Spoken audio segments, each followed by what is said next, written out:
Welcome back. Episode 12, Signals from the Deep. We got a heck of a guest today on a very important day for the podcast. February 28th of last year, the 1-year anniversary of Signals from the Deep. Today is the 27th. We are recording it just a day early, but a momentous occasion, and it only makes sense that we bring in a hell of a guy. He played 674 games in the National Hockey League and was one of the best power forwards in his day. And he will tell you, and others will tell you, that he is a very proud Michigan State Sparty alum and current NHL on TNT and MSG network studio analyst, minority owner of the Atlanta Gladiators of the ECHL, which we will get into a little bit later. And without a question, and perhaps I think most importantly, a trailblazing pioneer in the game of hockey, Anson Carter. Ace, welcome to the podcast, buddy. Thanks for coming on. Thanks for having me. Appreciate it. I was going to wear my Michigan State Spartan jersey, but I thought it would be a little bit too much.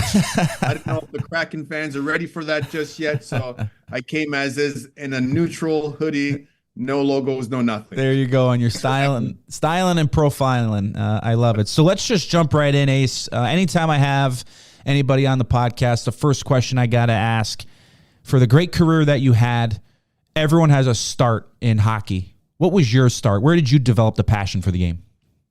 Yeah, my start was probably not unlike anyone else's. My start growing up in Toronto. Nick, you grew up in Chicago and Illinois, a hockey playing state. Well, multiply that times 100,000. That's what Toronto was like. It's like the traditional hockey markets here in the U.S., but on steroids. And I started playing street hockey, the tennis ball and the ball. In the wintertime, we use sticks and pucks in our feet. And eventually I graduated into playing on the ice. And it was only because all my friends said, hey, you can make all these moves on the street using tennis balls, but you can't skate. So what do you think about that?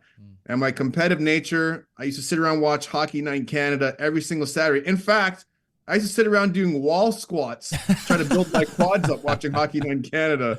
And really, that was where my passion was developed right from a young age in Toronto, growing up. My parents are immigrants, came to Toronto in 1967 from Barbados, and playing hockey and being a fan of hockey was the way they were able to, get acclimated within the community there in Toronto. Awesome. And when you talk about playing hockey at a younger age, I want to take you through a couple of your stats, thanks to Elite Prospects. From 90 to 91, you played for the Don Mills Flyers, 67 games, 142 points. I think we call those video game numbers, right, Ace? Something like that. 1991-92, Wexford Raiders, 40 points in 42 games. But the point I'm getting at here is, being from Toronto, you end up playing college hockey in the United States, where I would assume, right, most kids who grow up in Canada, it's becoming more and more prevalent now where more and more players are going to college. But was there an opportunity, as I'm sure there was, to play junior hockey in Canada? And why did you choose the United States college route? Well, I chose going the college route. There's a couple of different reasons. I think the most important one is probably because I wasn't really physically mature to play against these 16, 17, 18, 20, 19, 20-year-old men in the OHL. And there was a different game back then. It was a little bit more violent, I would call it. The players police themselves. It's not, hey, let's go. It's, we're going to go whether you like it or not. So I wasn't ready at that age to get my face caved in as a 16-year-old. And I can tell you how immature my body was.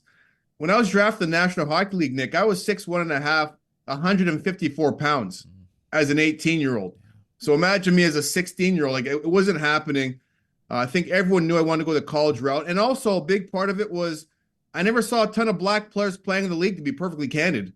So I never thought there was an opportunity for a player like myself, a skilled hockey player like myself, to play in the NHL. So my parents always said, let's try to play hockey and use it as a route to an avenue to get your education. So that was always my focus. And even then, people thought you go to college, you're soft. You weren't serious about hockey because you weren't all in playing the OHL, Ontario Hockey League. And that wasn't the case. I needed more time to develop, and I wanted that college experience. That's and you're awesome. seeing more and more players playing today now that take that college route. Right, exactly. And how about role models growing up for you? family, friends, players? Who were some people that you looked up to that you found some inspiration in?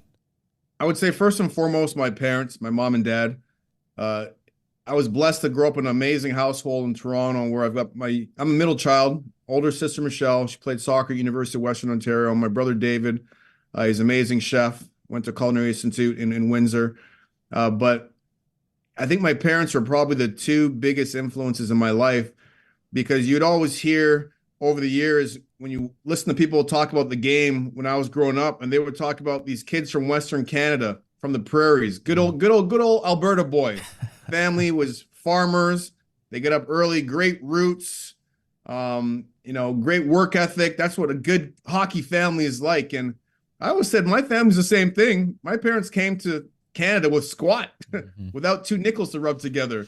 And they're able to build this life for myself, my brother, my sister, to the point where growing up, Nikki, I thought we were rich. You couldn't tell me otherwise. I thought we were loaded until then I started playing junior hockey with other kids in actual downtown Toronto. I was like, oh, that's what being rich is all about. I didn't know growing up in Scarborough, we weren't rich at all. Yeah. And I'd always get annoyed because everyone would say, you're in Scarborough? Oh my gosh, Scarborough's a rough area. It was never that way growing up for me. And I think it's a big testament to how our parents raised myself, my brother, my sister. From a sports perspective, I love Michael Jordan. MJ was everything. Like Mike, I want to be like Mike, like everyone else, to the shaved head, to the Air Jordan shoes. And from a hockey perspective, I love Mike Bossy because he shot right. It was either Mike Bossy or Wayne Gretzky, and Gretz shot left. I shot right. So that's why I ended up wearing number 22 as a young kid playing in Toronto. And as your hockey career ascended, in 1992, you're drafted by Quebec. You didn't play for them. You went on to play for 8 teams in the National Hockey League: Washington Capitals, Boston Bruins, Edmonton Oilers, New York Rangers, LA Kings, Vancouver Canucks, Columbus Blue Jackets, Carolina Hurricanes. And you shoot me down, and I would love some clarification. Wikipedia has you playing 14 games and 4 assists for the Ottawa Senators in 2007-8. Is that true? I'm just curious. Yeah, no, that's not true. Okay. That might be Lugano. Someone must be messing around with my Wikipedia because I need to get in there and change that around. Right. I got to pump some of my stats and take away some of those teams, I think, too. I'll get on the Wikipedia and start helping you edit. And then you did end in Lugano in Switzerland, 2008, 2009. So with all that being said, I know you maybe don't want to be biased to one place or another, but was there a place or two in your stops in your career that you were like, you really enjoyed life, you loved the team, you loved living in the city? And then second part of that, the decision to go to Switzerland and play your last year of professional hockey there. What was that like? Yeah, I tell people, and it's actually helped me in my broadcasting career, having that experience. I played on the West Coast, whether it's Vancouver or LA. I played on the East Coast in New York or Boston. I played original 6 markets. I played in a developing market like, say, Columbus or Carolina, Midwest. Like, I played kind of everywhere in Canada, the prairies, Edmonton. Yep. And you know what? I enjoyed my time every single place I played. I never took it for granted, to be honest with you. I never bought a place wherever I played because I always thought, going back to understanding and knowing at that time as a black hockey player, maybe I wasn't viewed as other hockey players were. And the reason why that thought process crept into my mind is, getting drafted in the 10th round when I thought I was going the first round the following year. Not speaking to the Quebec Nordiques, then they became the Colorado Avalanche. My entire 4 years at Michigan State University, when I was an All-American, a Hobie Baker candidate, World Junior Champion, Team Canada, like, not speaking to the organization once. So it was clear to me and my family that maybe things are a little bit different. So don't take anything for granted. And you might get bounced around a little bit. That's okay. But enjoy and appreciate every single city and market that you're playing in. That's exactly what I did. And then that final year when I ended up playing in Lugano, I was going to retire, and my agent had called me and said, there's an offer to play in Lugano. I had an offer to play in Russia. I said, thanks, but no thanks. I'm not going over there. And I had a bad experience there when we were locked down in 2005. Pat Brisson, my agent at CAA, they put together a World Stars tour, and I had bananas thrown at me. And I was like, yeah, I'm good with Russia. I'm going to pass. But then Lugano came up, and I had to look and see where Lugano, Switzerland was. There was the southern border of Switzerland, on the border of Italy and Switzerland. I was like, we're in. I'm definitely in for sure. You like pasta, right? There you go. Oh yeah, Fresh. all in, al dente, you name it. I was in all day, every day, and Yeah. we had an amazing flat. We had 2 cars. We could drive to Milano, take 20 minutes. We call it Milan here in North America.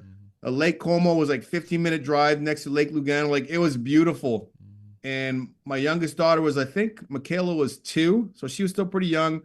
My wife was pregnant with our youngest one, so it was a great time to be alive, a great time to live in Europe. And you know what, Nick, it gave me an eye-opening experience because now when I see European players come over, I could appreciate what they're going through.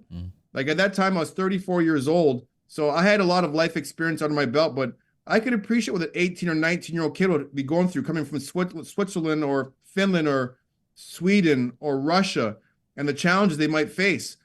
Because we had a tutor that came to our house 3 days a week, and we're speaking fluent Italian after the first, I guess, 3 months. Like we're all in. Yeah. So we go to the pharmacia, we go to the grocery store, and our Italian was off the chain. Now, you come back to America, you don't use it, you lose it, because that wasn't the native tongue I grew up with. But I really think that experience helped me understand what European players go through when they try to come over to North America and play in the National Hockey League. When it comes to Italian, the only thing I'm fluent in is eating. So just to be clear in that, but it just sounds like such an incredible experience. And like, though you loved playing, I'm sure it was maybe a little bit difficult to go to the rink at times when you're just around this new culture and food and people. So I'm sure, at least from how you described it, just an incredible experience for you. You were involved in some pretty big trades in your career. Adam Oates, Bill Ranford, and Rick Tocchet when you went to Boston, and Bill Guerin when you went to Edmonton. When you think back on those trades, anything come to mind, especially when you're involved with, some other pretty great players like you were back in the day? I guess you just learn that it's a business. The very first time we asked for a trade, and I was still at Michigan State, we asked for Colorado to move my rights. They ended up moving me to Washington. And I was like, okay, cool. I'm going to play in Washington. In college, you don't get traded. In junior hockey, you might get traded. College, you don't get traded. You decide where you end up want to go. And when I was traded that very first time, I wasn't playing that much. It wasn't a time when young players like today are just given jobs. You had to take a job from somebody, rip it from like their clutches. And it wasn't easy. And I play on the 4th line. I get sent back down the minors, light up the AHL, get called back up again, play on the 4th line. So I knew I had to kind of pay my dues and wait my time out. But when I was traded to the Boston Bruins, I was actually in Virginia. I lived with 2 girls when I was at Michigan State, 2 girls that played field hockey, Sarah and Terry, amazing field hockey players. And I was at Terry's house with her parents watching the Washington Bullets, they were called at the time, before they had to change their name. So we're watching the game, and halftime, across the ticker, oh my gosh, Caps make blockbuster deal, Nikki. More news at halftime or coming up next. Yeah. So I look at Terry, I'm like, oh my God, I'm finally going to play now. I wonder who they're going to trade. Is it going to be Bonsai, like Peter Bonjour or Pivo, Pavanka? Like, I wonder who they're going to trade. So I flipped my phone on because I had one of those Motorola flip phones on. And back then, you couldn't keep your phone on all the time because you just get roasted for your minutes and the airtime. So I turned my phone on. And I called Jason Allison, like, Allie, we're finally going to play, man. Blockbuster deal. Did they free up some room for us? And he goes, we got traded, dummy. I was like, what? I thought it was a blockbuster. We never even played. What do you mean we got traded? What kind of blockbuster was that? And he told me that the who else was going the other way. And I was like, wow. So then I checked my voicemail and I hear, you've got 100 new messages. So, it's Harry Sinden looking for me a million times. David Poyle's looking for me. I got all these scouts looking for me. My mom's crying on the phone because she knows the history of Boston and like the racial stuff that went down back in the day. She wants to know if I'm going to be okay. Yeah. But I learned right away that it was a business and I probably shouldn't be buying anything anytime soon. And that was probably the biggest moral of the story I learned from that. Yeah, it's absolutely a business, and there's some great trade stories out there about when people are traded, pregame naps, or in some cases, my dad was traded when my mom was in the process of giving birth. So it's never off limits, right, Ace? I mean, it's just you're never off limits from being traded. It's business. Yeah, that's right. Now, flash forward to, look, you had a great career, but I think you really ascended to great heights in life after hockey. how'd you get your start in broadcasting? And for those who don't know, and I'm sure you'll run through it, you did broadcasting for NBC, for the National Hockey League back when they had the TV rights. The NBC Sports Network doing Notre Dame hockey on the TV side. Olympics, MSG Network, Sportsnet up in Canada, and obviously being a fixture for the National Hockey League on TNT. But I'd love to know the start of your broadcasting career. Was it always something that maybe you thought could be something after you were done playing, and where you're at now? Yeah, it wasn't something I thought about. I thought when I was finished playing hockey, I was going a different direction. We had a lockout in 2005. I started a production company. I produced a movie called Bald. I ended up selling it about a kid going bald in college. It's like a comedy, almost like Porky's. I grew up with Porky's, so it was something similar along those lines. And living in California during the off season, I had the entertainment bug. I had the pleasure of skating on Sundays and Mondays with Pat Brisson, CA Hockey, and one of your limited partners there at Seattle Kraken, JB, Jerry Bruckheimer. So JB had his skates on Sundays and Breeze had their skates on Mondays. And it was like almost a who's who, the entertainment space. Right. Michael Rotenberg, the founder of Three Arts Entertainment. Brian Turner, the godfather of hip hop at Priority Records. You know, he founded like California Raisins and NWA and Master P. And then you just had like Pat Brisson on the hockey side. So, and Tom Bernard, the co-president of Sony Picture Classics. So I was able to sit and just take in like osmosis from these different people about what entertainment business was like. So I thought that's the direction I was going to go in. But I would always gravitate back to hockey because I'd always watch games and I'd complain to Breeze about the guys on television. Because there was always, I felt like there was always tough guys on TV and they'd give their perspective, and not everybody sees the game the same way. Right. It's very different between player to player. So I remember I called Breeze a couple different times and he said, you should be on television talking about hockey. I was like, nope, I don't want to do that. It might be too much work and I want to go in a different direction. And I just kept calling him and complaining. He finally hung up on me. He says, enough. Call me back when you want to jump on the television. So I finally called him back. I said, okay, let me give this a try. And they called up NHL Network, and NHL Network said, okay, we're going to give you a couple of shows, just a couple, because we don't know if you're going to like us. And quite frankly, we don't know if we're going to like you. I was like, that's fair enough. And I went to Toronto, jumped on air. Nikki, there was no, this is what a rundown is. This is your IFB that goes in your air. Yeah. Here's your makeup. Camera. We're going to break. This is the toss. Yeah. Nothing. Yeah. It was, I'm sitting there with Catherine Tappan, I think Billy Jaffe, I think too. Yeah. And it's like, okay, you guys are on 3, 2, 1, boom. And that was it. Yeah. So I get back home. In the deep end, right? Thrown right in the deep end. Right in the deep end. Yeah. And I wasn't quite sure how I did. I was like, well, you don't really know. You haven't done it before. And I'm walking my dogs. I've got Great Danes. So I'm walking the dogs like I do every day. I get a phone call. And it's NHL Network calling me saying, hey, how'd you think? I said, yeah, it was pretty fun. They're like, yeah, you're pretty good at this. You want to try this out? And I said, yeah, I would like to get more reps. Like anything else, I want to practice at it. If I'm going to do it, I'm going to work my behind off to be really good at it. And that's how it kind of happened. It started from there. I made my way to NBC Sports, but even before I got there, I went to ESPN, did a bunch of college hockey games.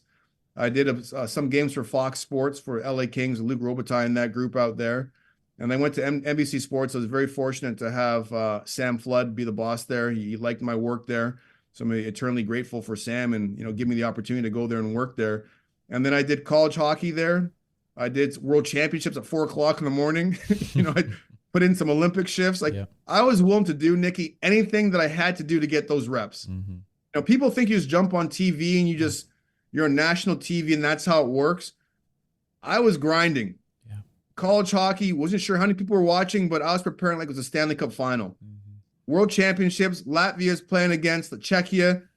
4 o'clock in the morning. I'm up in the morning at 1 o'clock, prepping, studying, to get a cup of tea in me. I'm ready to go right away for 4 o'clock. There might have been 2 viewers watching. I didn't care. Like that was my way of preparing. And Notre Dame was actually the same thing. We didn't have the top resources there for college hockey, but I always said if I could call a Notre Dame college hockey game here in NBC Sports, if they ever gave me the tap to call an NHL game, I'm going to be ready. Yeah. It's like driving a go-kart, and then they're like, okay, your go-kart's your college sports, but then you get the NHL, here's your Mercedes-Benz with all the bells and whistles. Yeah. Like, you could do it. It's easy. So that's how I kind of went about my business. And then I was very lucky to work with Kenny Albert, Dave Strader, rest in peace, the voice, and Doc Emmerich. Like I've worked with some of the best in the game. Chris Cuthbert, excuse me. It's been an amazing run, but you have to be fortunate. You have to be blessed. You got to be lucky, but you also have to be willing to put in the time and work at it. And that's what I've been doing. I watch a lot of people in our business, and they don't take it for granted. You have to love what you're doing. There's a lot of long hours, as you know. Yep. And if you don't love what you're doing, you'll get exposed pretty quickly. And I'm just happy I just love what I'm doing. Yeah. And do you think that is the great separator for you?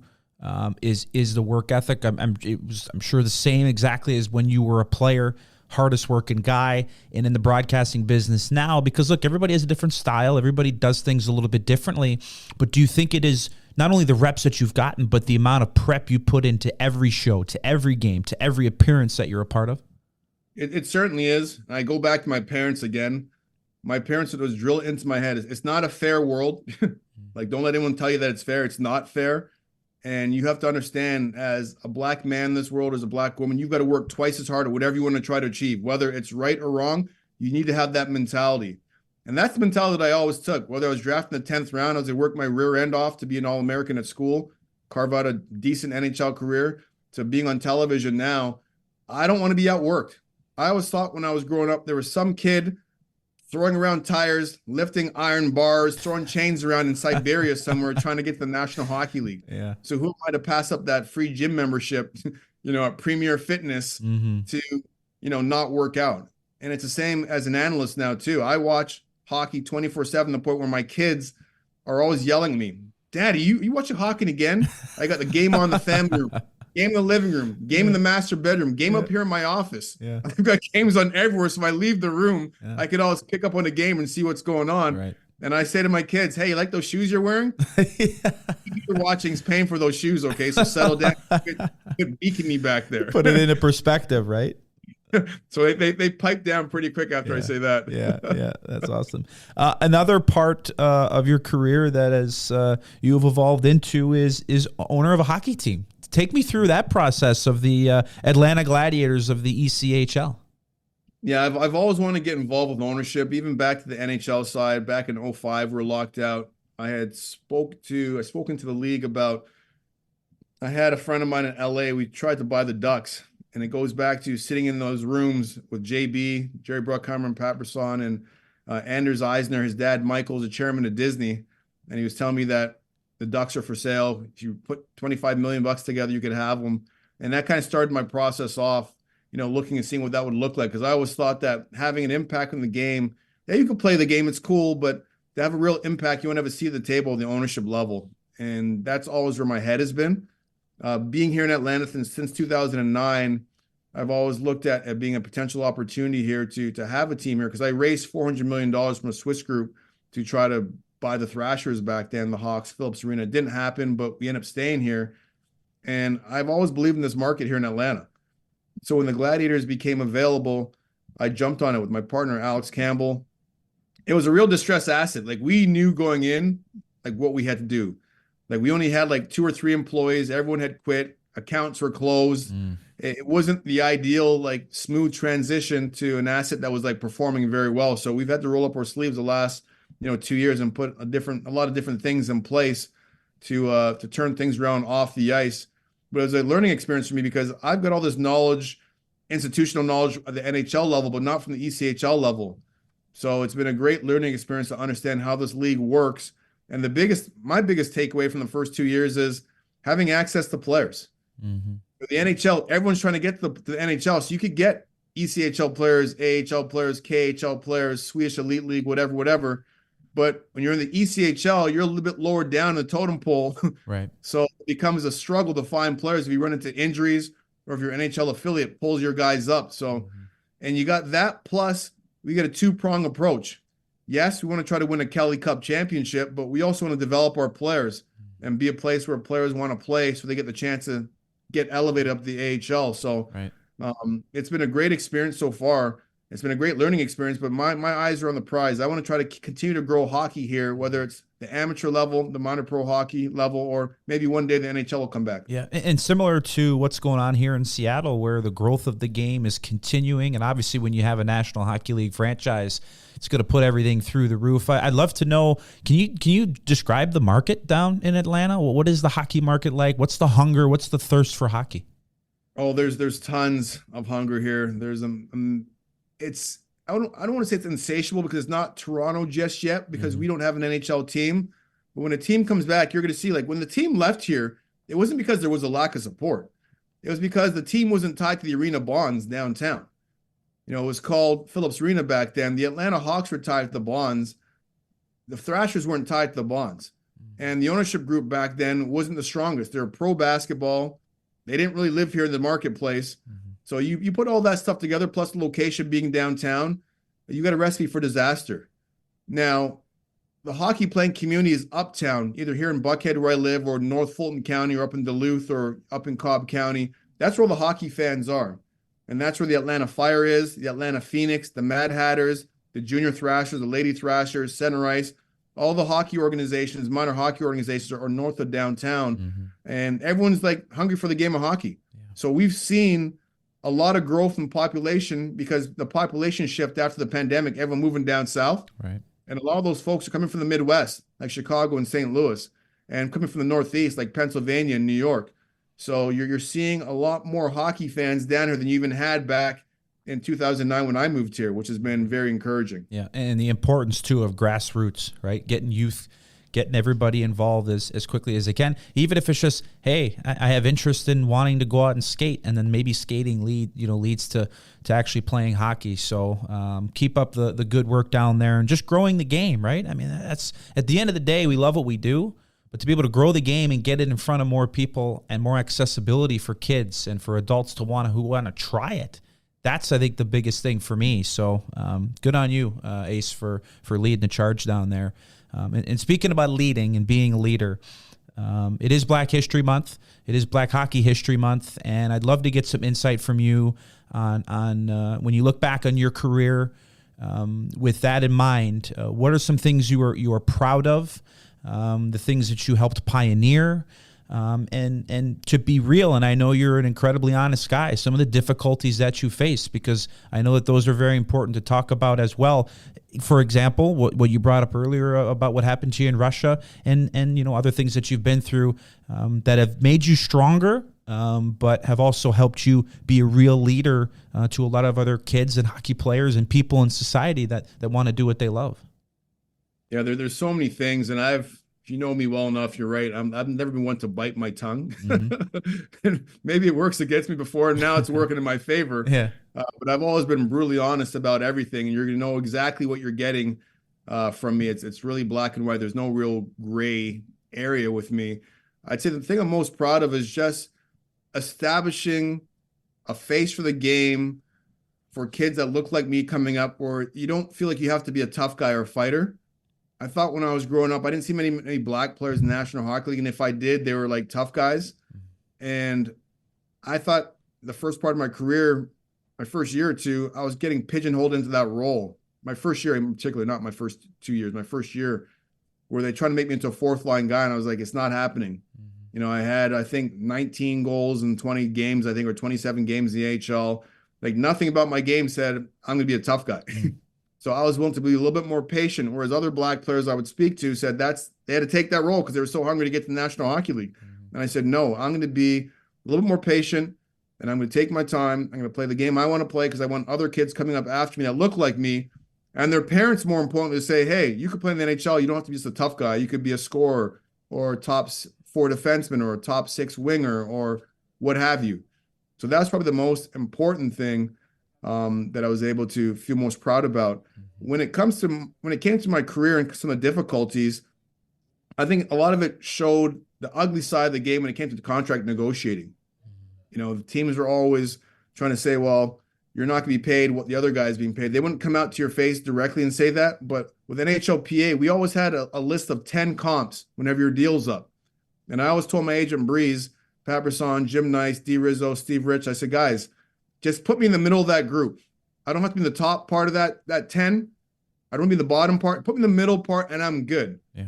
whenever we started negotiating with a team, I was always off that list. I mean, I had to hold out twice. I lost a lot of money, but I think teams started to understand that I'm not just going to take what you're going to give me just because I want to get paid what I'm worth. So I think now the approach and how people see black hockey players, I think has changed. And if I had a little bit to do with that, a little, I'm not saying I had a lot to do with it, just a little bit, I feel proud about that because now black players just want to be seen as black players, as hockey players. That's it. Nothing any different, nothing any special. I had dreads back then. And I know there's teams out there that were questioning, like, does this guy smoke weed? Does he do drugs? Do this? Because all these negative stereotypes of guys that have locks. And it was so not true. That's just the way my hair was. I didn't say, well, look at Jaromir Jagr. He's got his jersey retired in Pittsburgh. That's last week. He's got long hair. Is he a stoner? You know, I never said that. You never had that perception. Right. Teams never asked guys like that to cut their hair. They were embraced for having hockey hair. So why did the teams have to say to me, hey, you're going to cut your hair? And you saw my whole career, I never cut my hair. So you can see how stubborn I was, while I was doing it. Those were luscious, by the way. Those were some luscious locks. It gave me extra concussion-proof protection. That's what it did. I had to go up a couple sizes of my helmet, but it definitely helped. But I think little things like that, Nicky, are probably the things I'm most proud about because now you have the black players coming after me. Their path is a little bit more smooth than what I walked. And that's what it's really all about. Make the path coming after you, for the people coming after you, to be a little bit easier than the path that you walked. And I think that's what Willie O'Ree and players like that did for myself. And that's what I try to do for other black players coming up after me. And when you see some of the most impactful players being black hockey players in history, you think of Willie O'Ree, right? The legend that you had just named. I think of a guy like Jerome McGinley, who was probably the best at what he did, being a power forward back in the day. He was one of my favorite players growing up. I always loved watching him. Great. Yeah. You think about guys in more of the current day National Hockey League now, like Ryan Reeves and Darnell Nurse, Quentin Byfield, who has just burst onto the scene this year.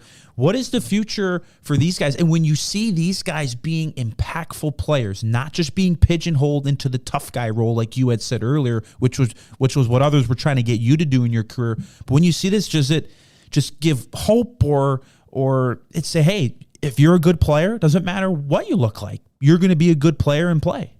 That's exactly what it's saying. And that's why I believe the hockey community has really opened their eyes with how they see players. And I'll give you, here's a story that I've really told many people this story, but there's a guy named Dan Marr, and I played Wexford Raiders. We won the championships. I was leading scorer in the playoffs, and I had a high ankle sprain, so I missed like 3 or 4 games. And he knew our trainer, Rick Hazel, and he's a scout for the Toronto Maple Leafs. And he came down the room, and he's like, the program says you're 170. He goes, there's no way you're 170.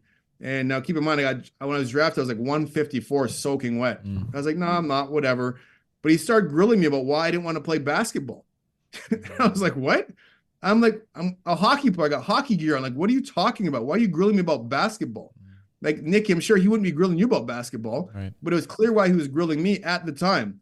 Now, fast forward like 20 years, Dan Marr's the director of amateur scouting for, I think, the National Hockey League now. He heads up all the player combine, and you're seeing black players ranked top 10 all the time, and different players getting like prospect of the year. Right. So it's for me to see people's growth and the evolution of what you see as hockey players. Back then he might have thought, hey, this guy's a black hockey player.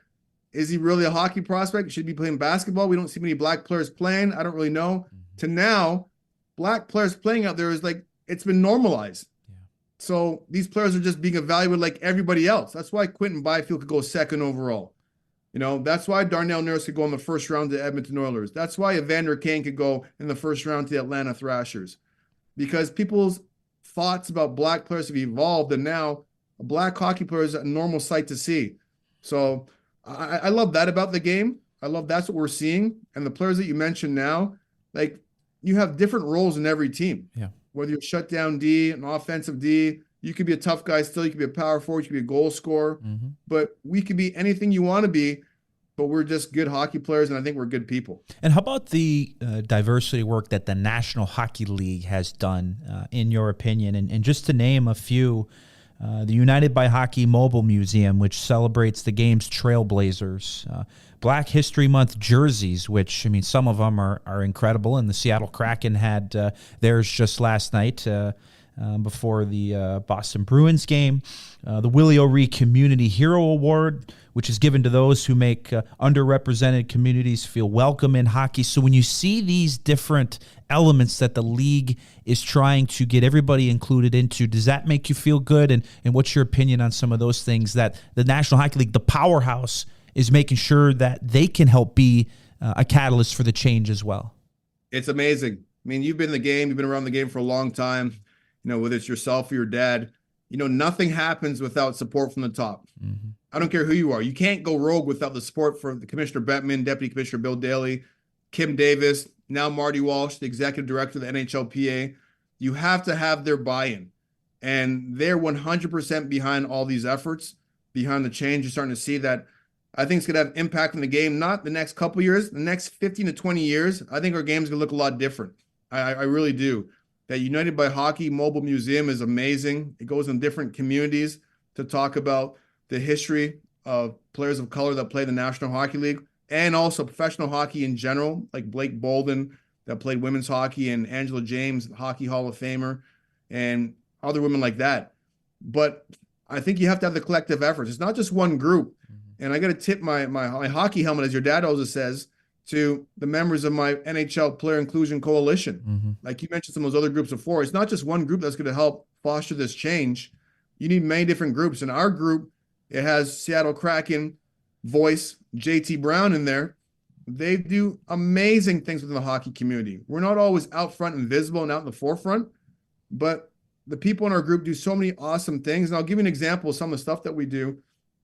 This past All-Star weekend, we came up with All-Star Overtime, where just imagine, and I thought as a young boy growing up in Scarborough, Ontario, suburb of Toronto, if I sat at home and I watched all the All-Star festivities, what would it be like for me to be on that ice a couple of days later?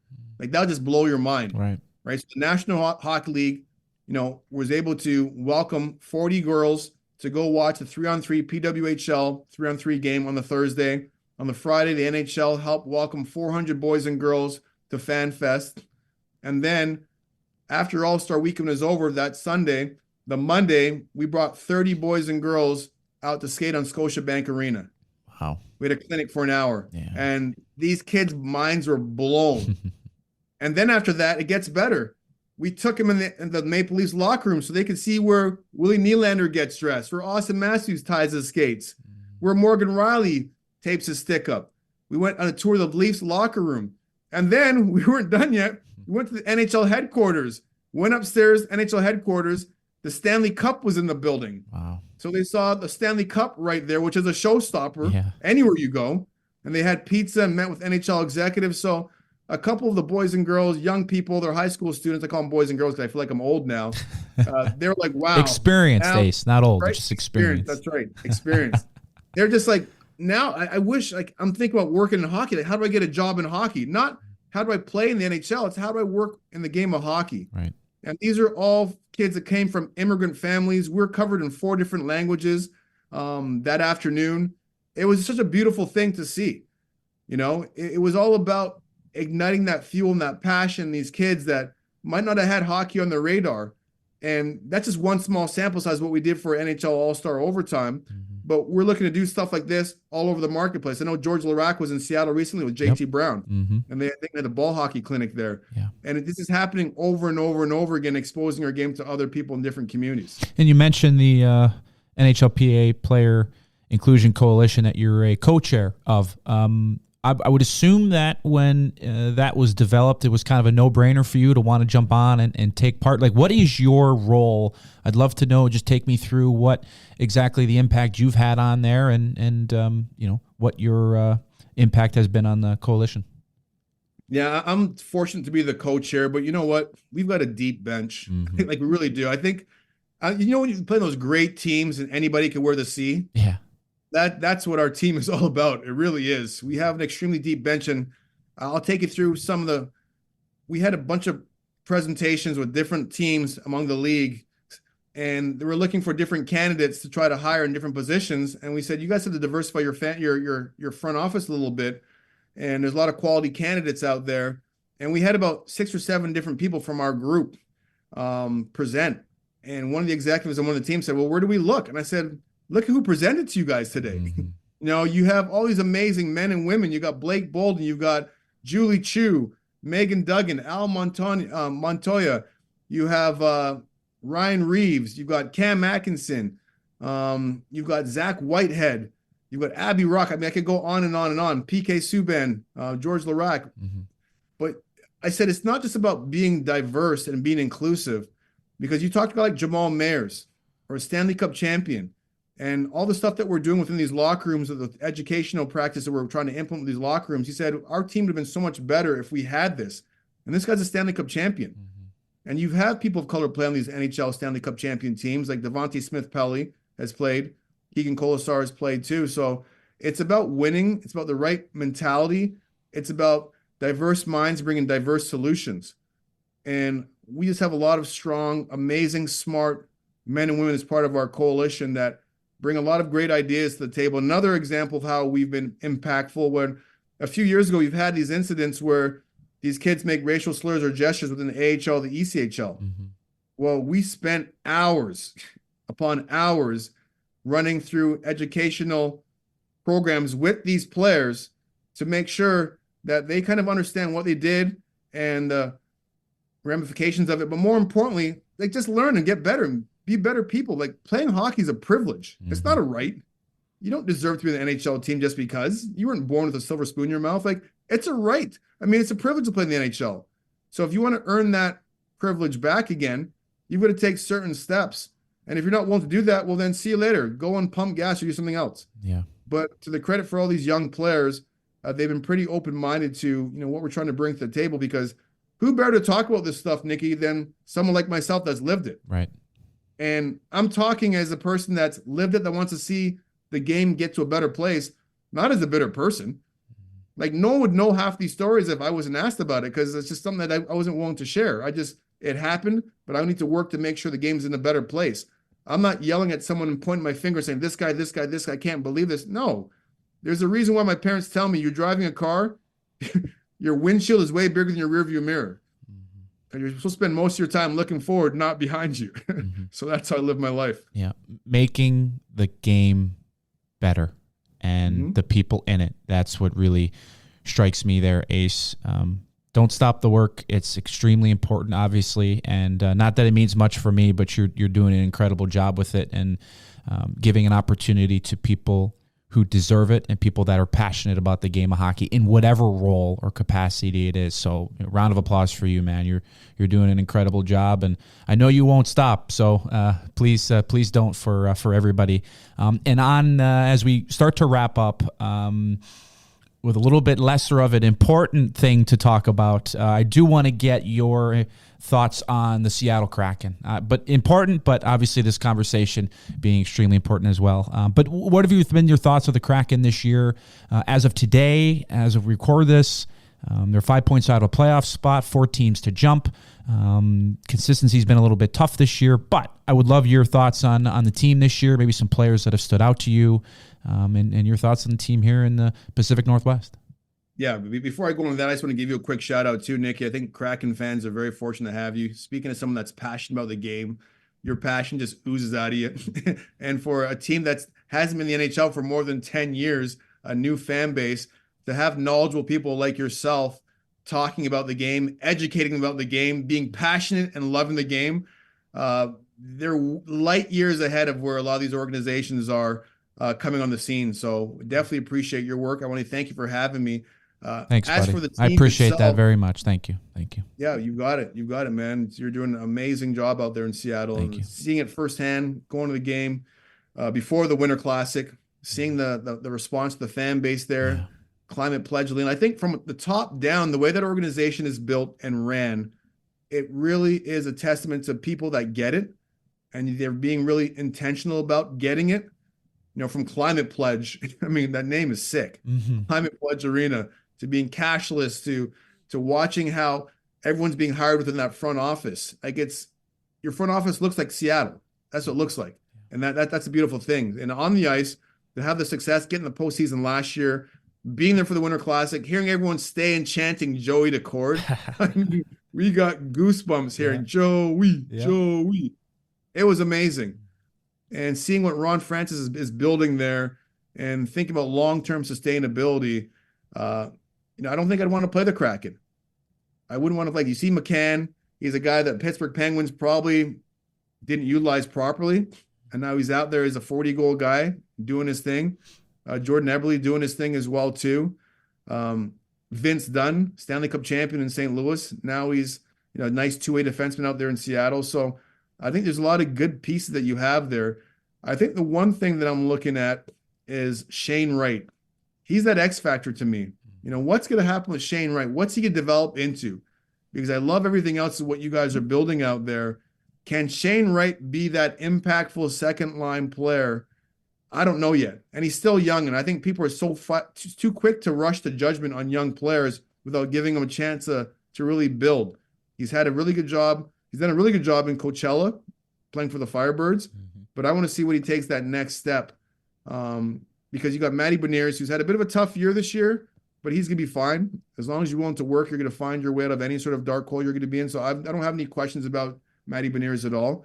It's Shane Wright. He's the X factor to me.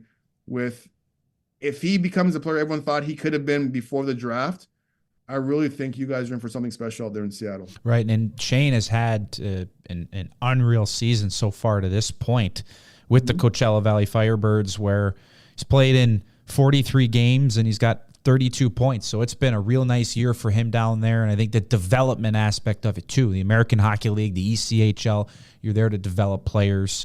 So the future should be bright, and a couple other players too coming. Jagger Firkus, who just hit the 100-point mark playing in the Western Hockey League. Carson Raykopf, and so there's going to be some good players coming. So the future is definitely bright. Ace, from being teammates with you at NHL and TNT, breaking down the tapes and cutting packages and whatnot for you, it's an honor to call you now a fellow broadcaster. You're one of the most thoughtful, influential guys in the game. And you talk about my passion. Your passion is incredibly evident as well. So I know you're a busy guy. You get pulled in a lot of different directions, but very, very grateful for you coming on and spending some time with us with some important conversations, some hockey talk. But appreciate you as always, and continued best of luck to you. You got it, Nicky. Thank you again for having me. I appreciate it. Kraken fans, keep rolling. Go Kraken. All right, buddy. And by the way, Bowie, keep your head up, because business is coming for you. He said to pass that message along to you. Keep your head up. We are aware. Ace, thanks, buddy. Take care, man. You got it. You're welcome. Signals from the Deep is the official podcast of the Seattle Kraken. Hosted by Nick Olczyk and produced by me, Grant Beery. Have a question for Nick? Leave a voicemail on the Signals from the Deep hotline at 206-279-7810. Or send an email to signals@seattlekraken.com. Your question could be featured on an upcoming episode.